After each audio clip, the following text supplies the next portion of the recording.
June, and I'm hoping to finish in June. I was gonna just connect into that. If nobody gets over 50, does it go into Yeah. the top two? Yeah, but I refuse to think about it. Thank you. I noticed you're not endorsed by Parker and Parker or Larry Parker. Why not? I didn't ask. I didn't ask him. We were expecting to see your face on that. No, I didn't ask. All right. Thank you, everyone.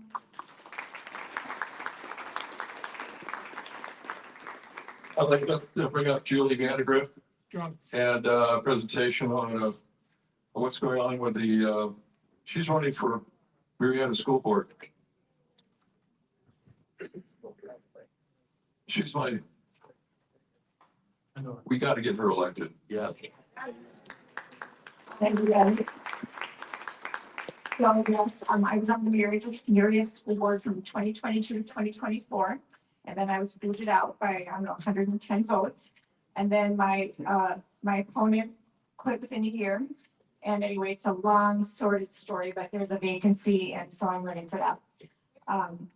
So I just wanted to tell you, my election is all over and done with on June 2nd.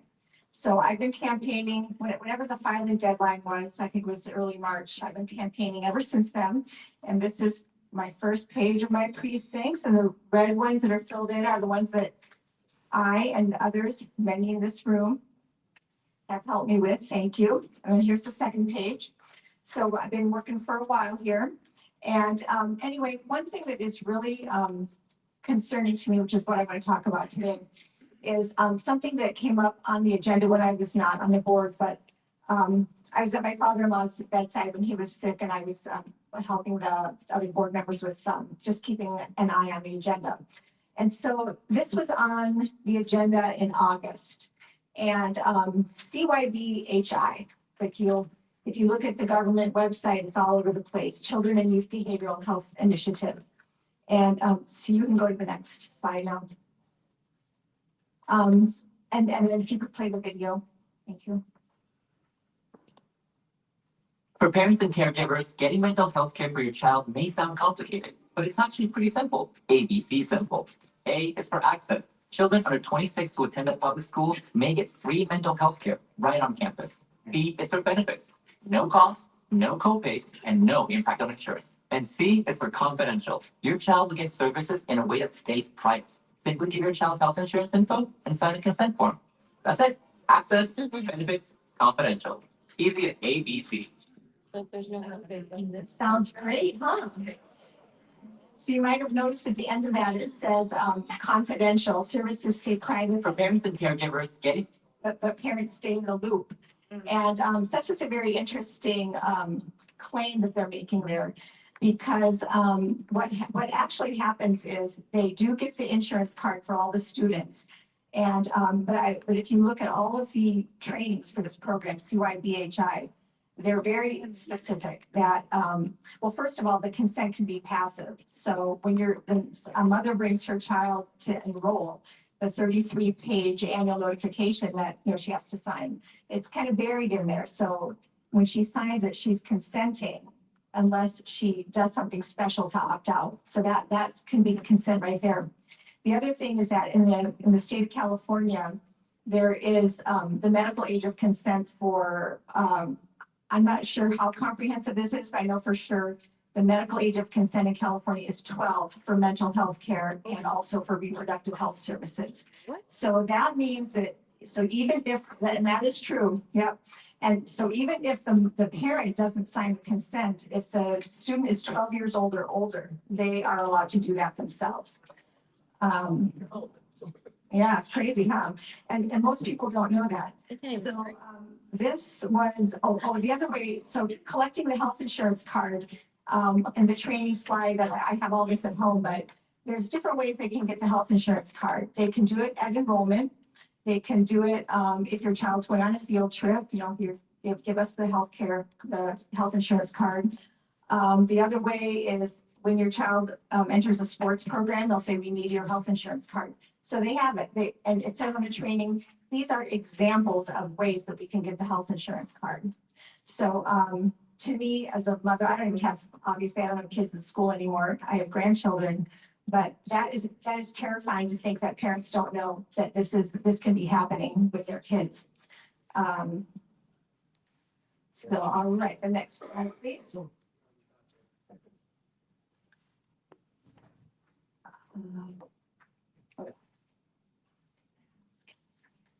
Oh, and then there's this big fee schedule manual, 60-some pages, and a very notable footnote on one page. For avoidance of doubt, all notifications about services for all students will be suppressed. So that's the part I didn't get into. So if the child goes for a therapy session or something, so maybe the parent will know, maybe they're in contact with the school, but just to make sure, the rule in this little ecosystem is that the explanation of benefits is not allowed to be shared with the parent or the student. It stays within this, the school becomes a Medi-Cal clearinghouse, and the third-party administrator of the state is in charge of filing all the claims, and they are not allowed to let the explanation of benefits go to the family at all. Proceeds go to the school district? You know, I'm not, some people say, oh, it must be a moneymaker for them. I have not seen that would be, I don't know. I mean, there's a whole bunch to it, but I think, well, without getting into it now, if you read about this program, you can even ask AI, you know, I mean, I've done this. Does CYBHI, does it provide abortions for adolescents? So AI will say, yes, blah, blah, blah, blah, blah, blah, blah, blah. And with no notification or permission from the parent. So you can CYBHI, you just go ahead and get on the internet and ask a few questions and you'll be pretty shocked. So, okay. Now, many times people say, oh, that's terrible, but that's not happening in Murrieta. So as I told you, this was on the agenda in August. And thankfully, thanks to Christine and Nick and Eleanor, our board voted 3-2 to reject the $800,000 grant from the state of California to implement this.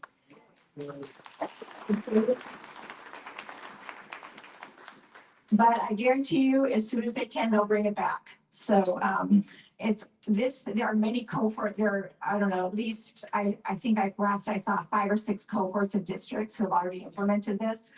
So, and there were people in the district that were very disappointed with this, with the vote. And so they'll definitely try again. So with that, I'm done with that, except I just want to show you that if anyone wants to, my campaign is very, I'm running on adrenaline right now. This is one precinct, so I'm going through my precinct list. And as I said, people have been helping me walk.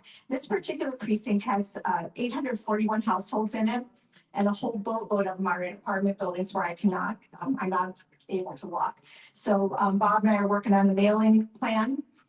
So I'm asking 2 things. If anybody wants to donate to my campaign to help with the mailers, then a lot of people already have, so thank you very much. And then if anyone loves to walk outside, then I'd be happy to have you walk with me. And that's all. Thank you.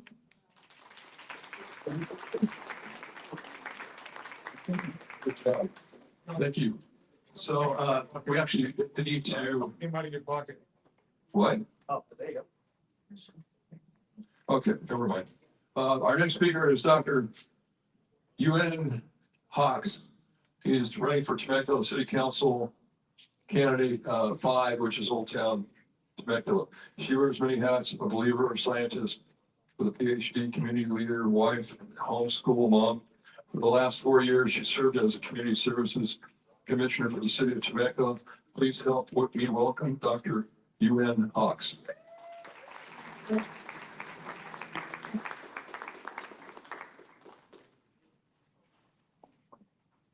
I'm very excited to invite you to my first meet and greet next Saturday from 8 to 10 a.m. in the wine country. I started my campaign 2 months ago. So please, if you can come out, and also Desiree is going to help me with RSVP and as well as passing out sign-up sheets. So if you want to volunteer and help my campaign, please do so. Tonight, I want to share 3 things. First, my platform. Second, how do I find the solutions? Third, why I am running. Because Bob only gave me 7 minutes, I'm going to be very quick on the first two, and I want to focus on the last one. Because I believe once you know my why, the rest is easy to understand. My campaign slogan, keep Temecula safe, smart, strong. Each word is an acronym. I will illustrate with one word, smart. Now, can you help me with the spelling? First letter, please. Sustain smart growth through infrastructure. Maintain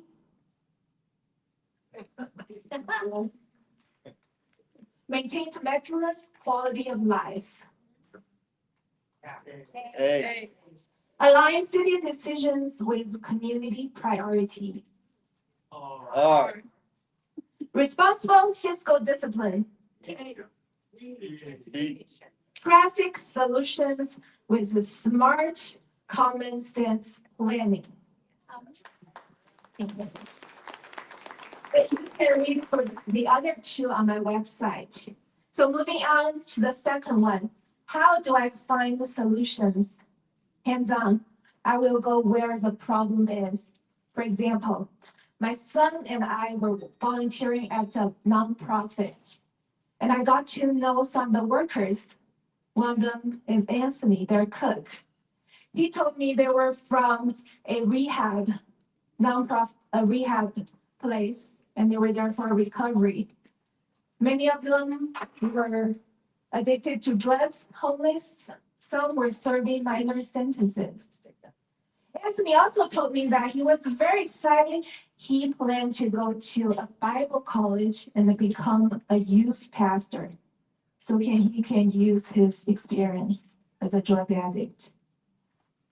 I sat with them, ate with them, and hung out with them.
And right after that, Herb Morgan will be on, but I'm sorry about our time.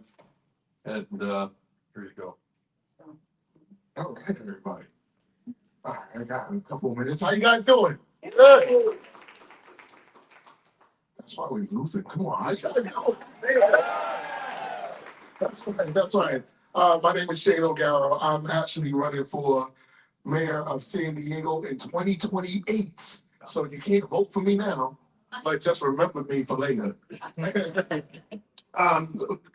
Three things. The reason why we're running is because over the last few years, I've helped over 100 people get off the streets of homelessness. I'm the only candidate that has been in the homeless field and knows what it takes to get people out of homelessness. The ones who want it. We don't have that in San Diego. The other thing is we have a housing crisis and we need to deal with that too. Not just affordable housing, not just low income, but we need a proper housing plan. We're working on that too. The third thing is we can't get a job in San Diego. So we're looking to bring more local businesses into the city. How many people in here are praying people? Okay, thank you. Because I'm gonna need all your prayers. Do you know why? Right now, the government of San Diego is run by all Democrats and is still failing. I will be the first Republican in over 8 years. I'll be the first Black person in office as mayor. And so me running is all about changing history.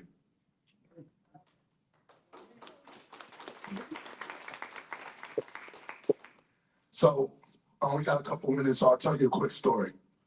I'm running because I didn't want to run. I'm running because I saw a lack of empathy from our leaders in San Diego. I'm from Boston. I was there at Mass General when the marathon bombing went off. And as a city that's so divisive, we came together and came up with the slogan, Boston Strong. When the floods happened in San Diego, not a single leader stood up and said, let's come together. Not a single leader stood up and said, I'm sorry. Not a single leader hugged anybody. They just moved on their way. And I'm a true believer that if God shows you something and nobody else sees it, it's for you to do it. And so I'm running because God showed me that there was no empathy, that our leaders don't care. And before I go and make it into heaven, I want to show that there's finally a leader that actually cares about the people.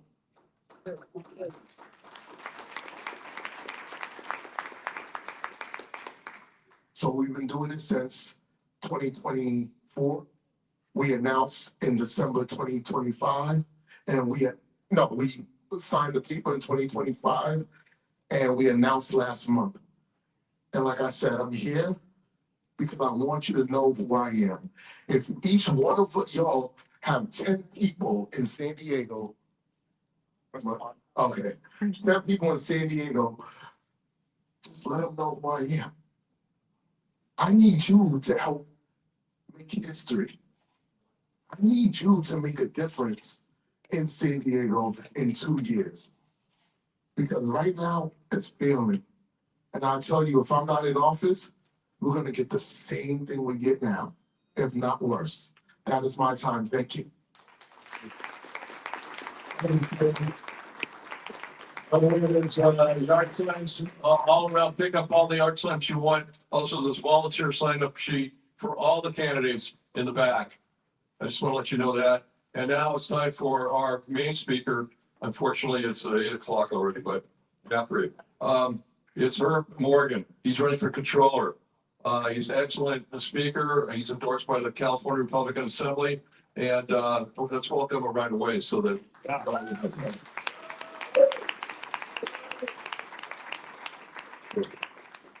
gonna give you back a little bit of time tonight. How's that sound? Trying to be quick. So I'm Herb Morgan. I am the Republican, endorsed by the CRA. I'm also a CRA member down in San Diego chapter. I live in San Diego. Endorsed by the CAGOP last weekend. At our convention, we endorsed 7 of the 8 offices. So that's pretty exciting. Before I get into the meeting, I want to take you back in time. Imagine it's 1967. Okay, I-10 wasn't built yet. There's a young family traveling from the East Coast to California. A 21-year-old couple. Not a high school diploma between them. 2 little babies in the back seat of a blue Chevrolet. I'm one of those babies. I had my first birthday on Route 66. The other baby is that not very good looking man right there, my brother, my older brother. Lives here in Murrieta. Why did our parents come to California from the industrial decaying East Coast in 1967? Why? The weather. Yeah, the weather. That might have been part of it. How about the fact that back then California represented the best of the American dream? Not unlike your reason for coming to the United States. California has always been to America what America has always been to the world. Back then, I was fortunate enough to grow up. We grew up in Oceanside, not far from here. #1 public school system in America, went to California public schools in the late 60s and the early 1970s. The University of California charged no tuition at first. By the time I got there in 1984, it was $463 for a quarter, 3 quarters in a year. You graduated in 4 years with no debt. I worked my way through the University of California at a gas station. That's the California we remember. That's the California that brought most of us here. That's the California myself and the rest of the Republican candidates for state office are trying to get back. It's the thing that we can get back. By the way, we're live broadcasting this all over the world right now on face tubes and Ute strings and everything else. So don't anybody curse or swear or do anything else. It's important for you to know one thing about Herb Morgan, who's running for state controller, and that is I am the DEI candidate. Okay? And DEI stands for detect every irregularity. Okay? It's advances. Not everybody knows what the state controller is, or what the state controller does, or more importantly, what the controller is supposed to do. We have 8 constitutional executive offices in the state of California. Governor, lieutenant governor, all the way down the line. We have a treasurer. We have a controller. And then we have an auditor who's not elected. Okay, that's a different position. The controller's job is responsible for financial controls. Jack knows what that is. But what that means, I'm going to just simplify the whole thing. The controller is the person uniquely charged by our 1879 Constitution with preventing theft, fraud, waste, and abuse. How is she doing? Not good. She's in charge of outflow. Our state budget this year. Anybody know what our state budget is this year? Too much. Too much? Good answer. It's $320 billion. That's up from $185 billion just 6 years ago. We've nearly doubled our state budget. Have we gotten any new services? Have we got any of the existing services? Have they improved? So what's going on? How much is $320 billion? I'm going to put it in perspective for you. If a dollar were 1 second and we clicked off 10,700 seconds, excuse me, 320, I just ruined my own joke. 320 billion seconds is 10,700 years. Wow. Think about it. In the history of the human race, going all the way back, go through the Roman Empire, There has never been a country wealthier than the United States of America is today. There has never been a state in the world as rich as California is today. Throughout history, we have the highest tax rate in the country. We have the highest per capita tax collected in the country. We have the highest spending on education in the country, $28,000 per student in public education. How are we doing? Is any service better today than it was 6 years ago? Is any service equivalent to what it was 6 years ago? Roads, are they better? Are our prison system better? Is our education system better? Is our healthcare system better? Food costs, energy costs, firefighting ability, fire prevention. I'll keep going until somebody raises their hand and say, yes, it's better than it was 6 years ago, or 7 years ago, or 8 years ago. We are 46th in education out of 50 states. Mississippi has passed us. Mississippi. We are 50th in economic opportunity. We are the 50th best state to retire in. 50th best state to retire in. That's worse, because you didn't know. Road quality, 46th. UC San Diego incoming freshman class, our premier entity of learning remedial algebra. For the incoming class at UC San Diego just this last year. But I've got a solution.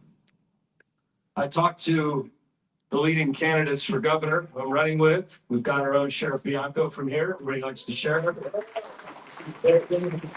We like all these guys, they're all great. What a great problem us Republicans have right now. Two great candidates for the top spot. Could end up being number 1 and 2 in our jungle primary. Wouldn't that be great? Right?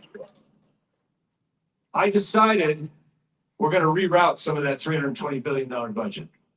We're going to go ahead and gold plate the California highway system. We will be the Golden State once again. Chamber of Commerce will advertise throughout the world, come to California, our highways are paved in gold. You don't believe me? We have 13,000 miles of state highway. If we have guardrail on 10% of that state highway, it's 1,300 miles of guardrail, steel corrugated, about this high, 3 feet high. If we gold plate it, 14 karat gold at 0.4 microns of thickness, it's on both sides, so it's 2,600 miles of guardrail, enough to go from Temecula Valley to Boston. Yeah, Boston. Yes, sir. Boston strong. How much would that cost? Gold plate every inch of guardrail in the state. Well, there's fraud going on in the state of California. Everywhere. Gold, just to help you with the math, gold is about $4,800 an ounce this morning. It would cost $5 billion. Our state budget is $320 billion.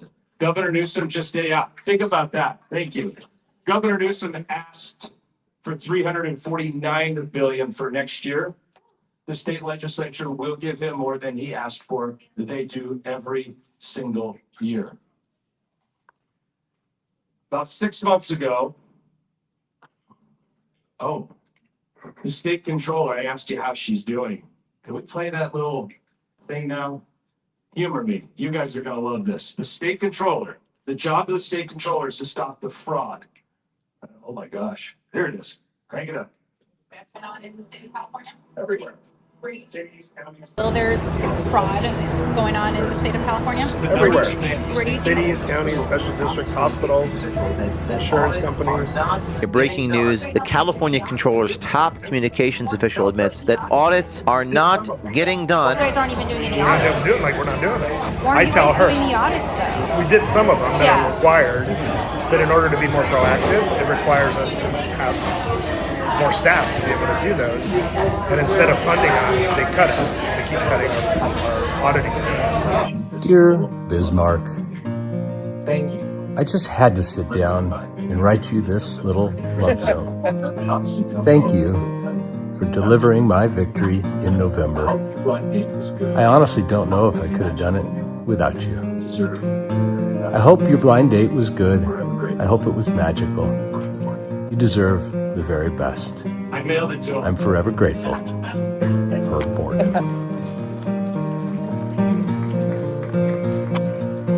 That's a series that the campaign is doing. Every time a Democrat does something really dumb to help us win, we're sending them a love letter. Yeah. All right. Thanks for playing that. So, did I mention I was the LGBTQ candidate for state controller? Because I'm going to locate government budget theft quickly. Yeah. So look, it's one thing to sit up here and say how bad it is, and it's true. It is that bad.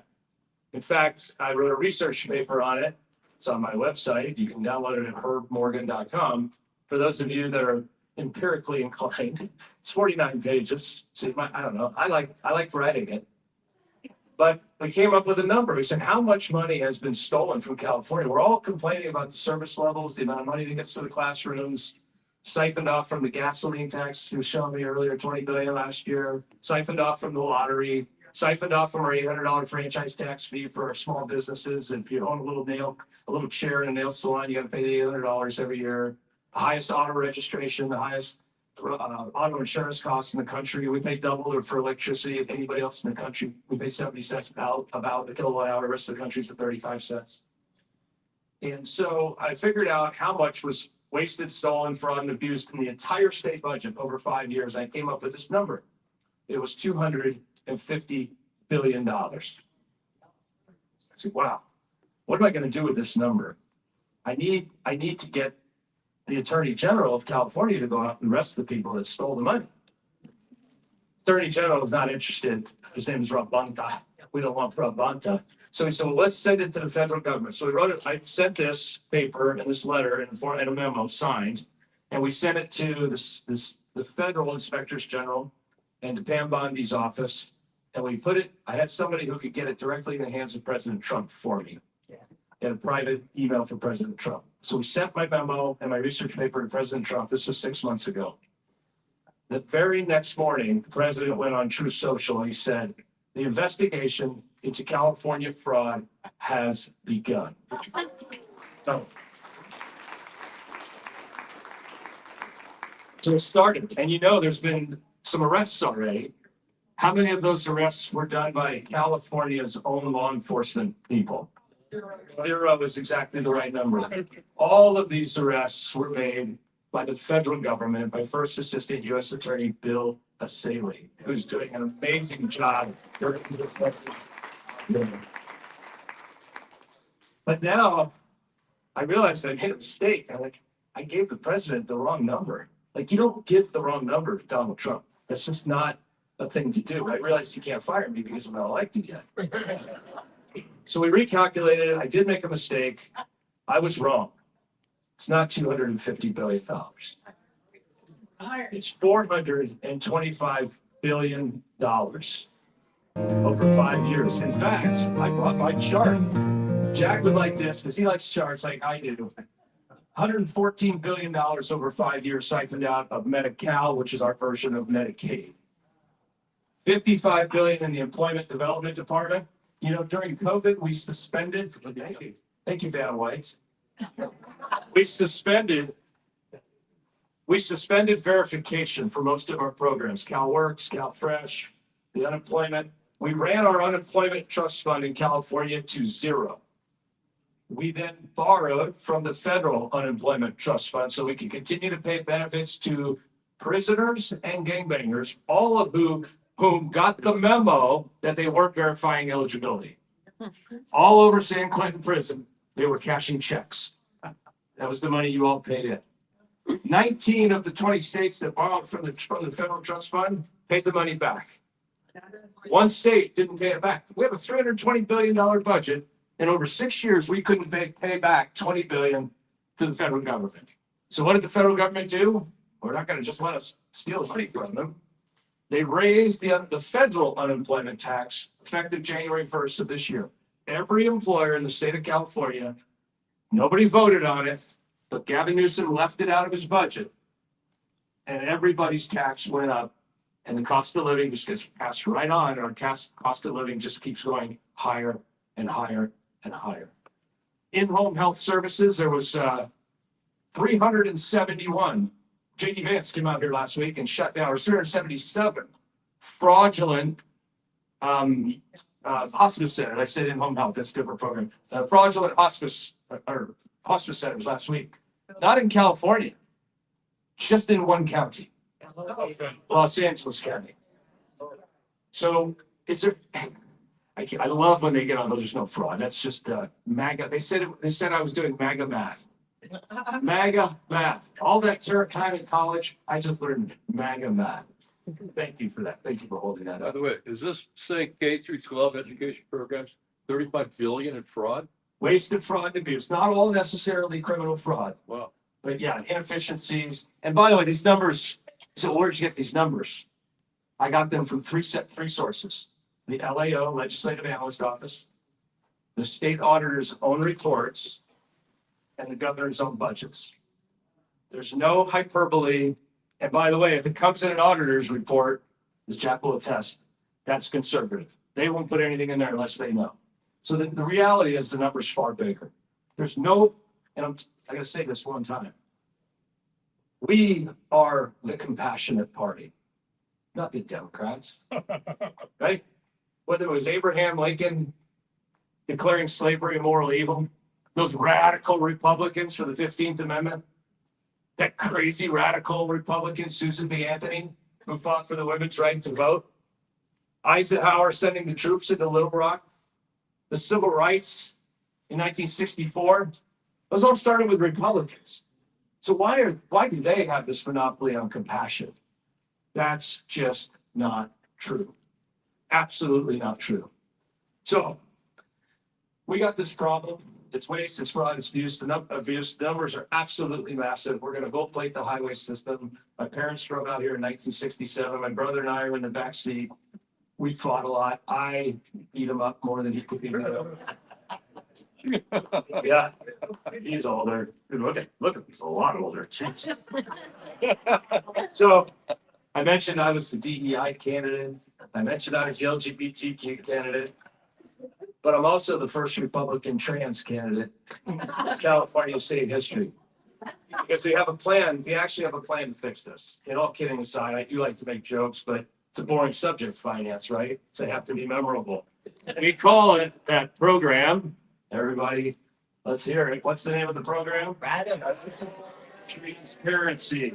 I love taking the Democrats' words. They think they're the radical ones. The radical Republicans got the 15th Amendment passed, okay? We're the radical ones. All right.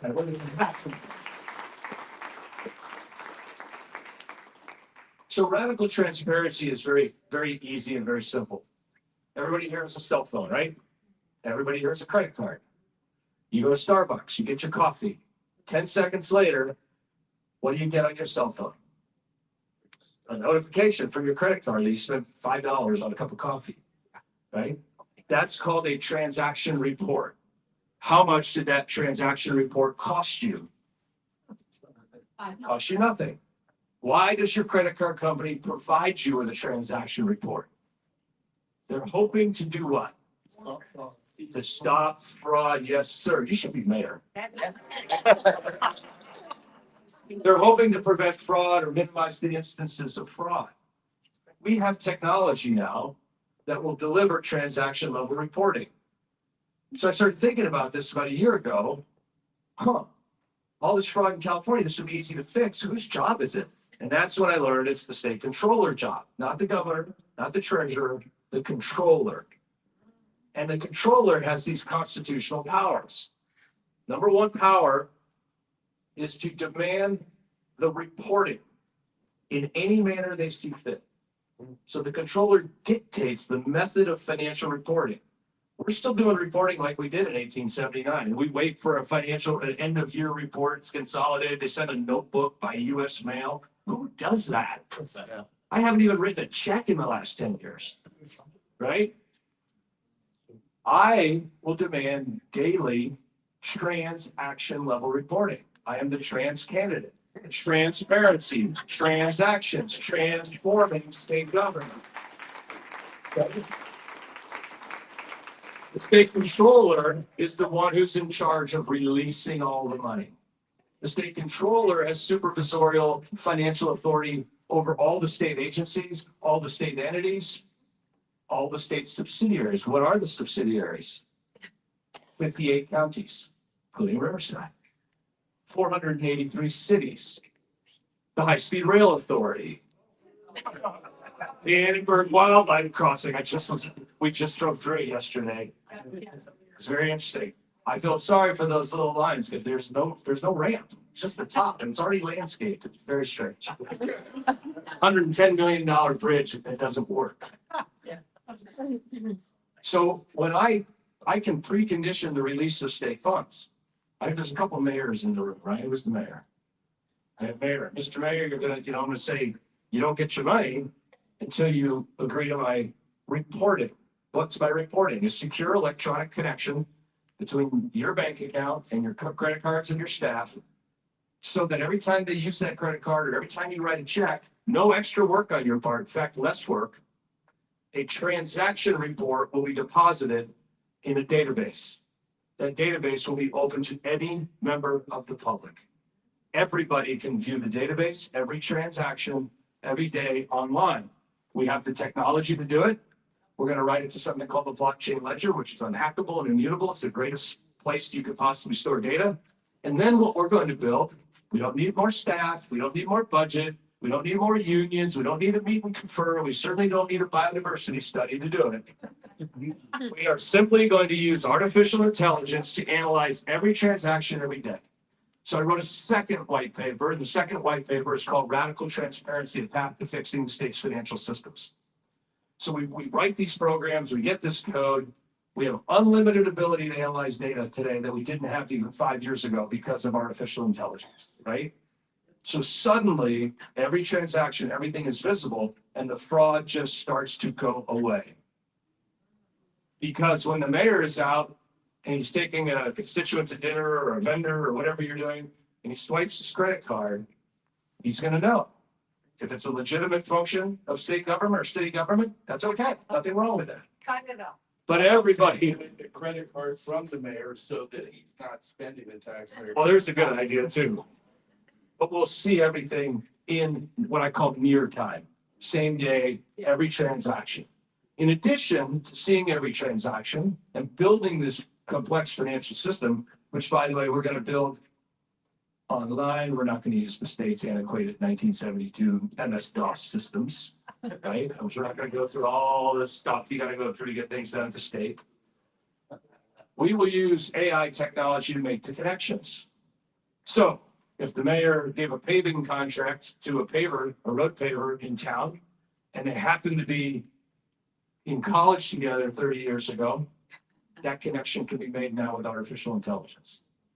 If the amount that he paid for that paving contract is within market rate, we'll show that too. So we're going to build, or if it's outside of market rate, or if they bought too many pencils for a small school district, anything you could imagine, AI can analyze and do. And it can do it like that. Fundamentally change state government. So look, it's great to be funny and joke around and talk about how bad it is. And it is as bad as we thought it is.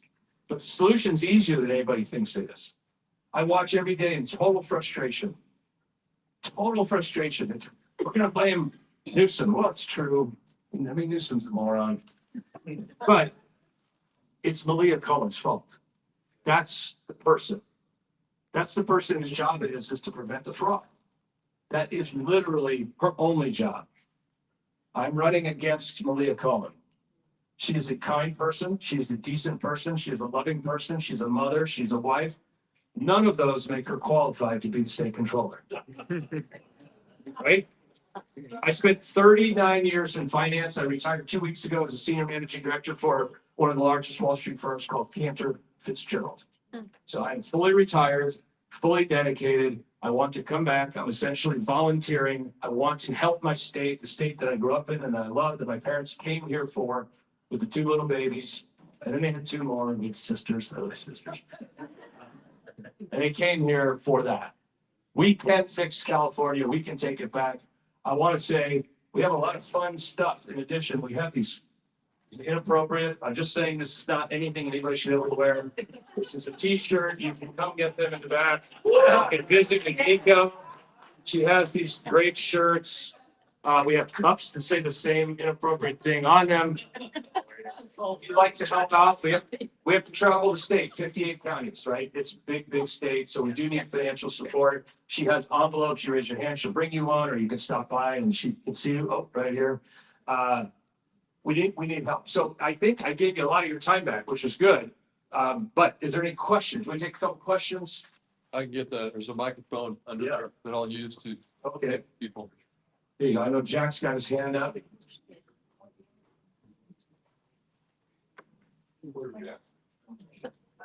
There you go. Inappropriate. I'm only showing you this because I'm offended by it. I've asked this question before, but I would like everybody here to hear your answer. Yeah. If the state legislature ever fails in its responsibility to pass a balanced budget on time, are you prepared as state controller to withhold their pay? Well, yes, 100% I am, but I need to give you context on this. So Jack's question is, hey, it's the law in California or in the country, states have to have balanced budgets, right? It's literally the law. So about 20 years ago, I forget the exact year, it could have been 30 now, there was a state controller, Democrat, by the way, actually wanted to do the job they were elected to do. And when the state failed to pass the balanced budget, she withheld their pay to the legislature. They went to court, famous Ninth Circuit, and they said, we think the budget is balanced. Now, I've been 39 years in finance. Balanced budget is a very simple thing to define. I think everybody in the room could do it very quickly, right? Revenues equal or less than or more than expenses. That's it. Well, in the state of California, we have reserve funds. We voted for them. About 25 years ago, the state of California started budgeting by drawing the reserves down every year. So that if we hit a recession, there's no money in the reserves to get you through. That's like literally spending your savings account every month to zero and calling your budget balanced. So the state controller at the time fought them, withheld their pay. They took her to court. And the judge said, you can define a balanced budget any way you want. And just like, we've redefined a woman now, apparently. Right? We have all this stuff that we do with the English language, which is just perplexing to me. And so when I withhold that pay, within 24 hours, a judge will order me not to, unfortunately, because there is that case law now. So, who else? I have a question. Yes. Because there are so many drug dealers in the state of California, and we supply an awful lot of money. I have in San Diego County, I have 3 right in my neighborhood where my job is. Oh. So there's a lot of unattached funds that don't go into, I don't know where that money goes. I know they pay the state, but nobody makes an accounting of where that money goes. And I'm sorry, you go to those 3 places near my job, there are more senior citizens in those places than there are kids. Because it's all legal. So Yeah. what are you gonna do about that? Well, the nice thing about my plan for radical transparency, remember the trans guy, is that anybody that doesn't just apply to state spending, it's the counties, it's the cities, the subsidiaries, every NGO that takes our money. So you'll literally just be able to open your phone or your iPad and see every expenditure. Yes, Mr. Mayor. Past mayor. Mr. Former Mayor. So never used a credit card, by the way, refused. That's a good mayor. Why don't you run again? Prevailing wage. Yeah. It's an issue that concerns me and goes back to the AI and what Jack was talking about earlier. We're discussing the amount of money that goes in when you talk about how they add this. If you have a competitive bidding process, and this used to blow my mind, They said, well, this person was $2 million lower. And you would look at the person that was $2 million higher. By the way, everyone, $2 million is like $2 to government. When we're discussing it, it means nothing to them. They just blow it off. So the real question now comes down to me is, if I know this guy's got 15% padding, you look at every bid that they do, and I guarantee you, Herb, you're going to find out that every bid is in excess of what the highest bidder was to begin with, right? Yep. They come in, they low bid it, they get the lowest bid because they get it under prevailing wage. And then I won't tell you which bathroom was built out in our city, but the same thing that I could build as a general electrical contractor for 40 years for 200,000 was 1.7 million. Yes. How do you get that type of fraud under control? Well, you start, and that's an awesome question, right? People say, well, why isn't the Annenberg Wildlife Crossing finished? Because Tony Soprano doesn't want it to be finished. That's the reason, right? Why does a $400,000 or $200,000 bid become a $1.2 million project? Nobody's incentivized to fix it and get it done. Now, state controller has limited power. And so one of the main reasons that I'm focused on shining the light and using this thing and using the social media once I'm in office is we want to point that out. And by everybody in every town being able to see that, when there's a local electrical or plumbing contractor here in town, he's going to show up at meetings like this or show up at city council and go, hey, I don't know why you guys are paying $2 million for that bathroom. I could have done that for $100,000. I could have been finished in a week or 2 weeks or whatever. We've got to start somewhere. I don't have the authority. I can't arrest people, but Michael Gates, who's running for attorney general, was my new BFF. He can.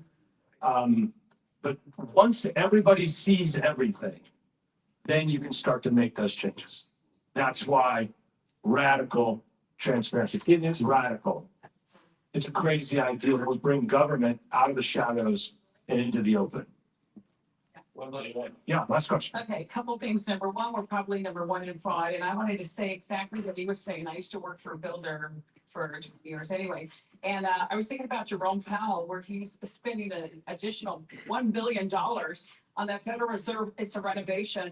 It's hard to believe, but, and that's why when it comes to bonds and everything like that, it's mostly the homeowners, but everything always ends up costing more. So it doesn't really make sense when they give us a cost because it always exceeds it, like the train to nowhere and all these kinds of things.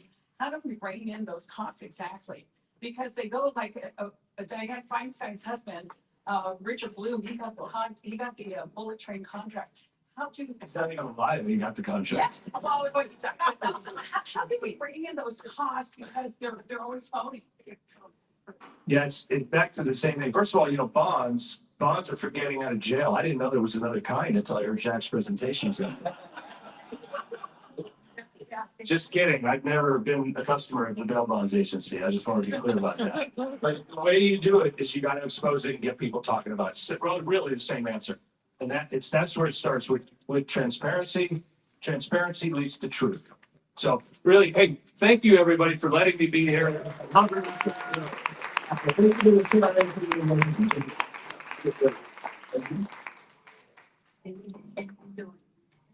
So you guys can hang around and meet with all the candidates, any of the candidates. We're going to be doing a raffle here in a minute, but